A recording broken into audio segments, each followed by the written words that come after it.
Siapa di sini yang lagi cari mesin las yang harganya terjangkau terus daya listriknya yang kecil nih guys, gua rekomendasikan menggunakan ini aja nih.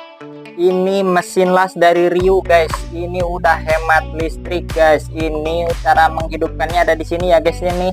Ini on off-nya ada di sini. Ini untuk pengaturan ampernya. Ini ampernya itu dari 20 sampai 120 ampere guys ya. Ini untuk kawat lasnya, ini untuk tang masanya guys. Ini beratnya cuman 1,8 kg guys. Sangat rekomendasi untuk welding di atas, bikin kanopi. Ini sangat rekomendasi untuk pemula pun sangat cocok nih yang mau belajar welding. Yang minat langsung cek di keranjang, mumpung stoknya lagi ready guys, buruan di order.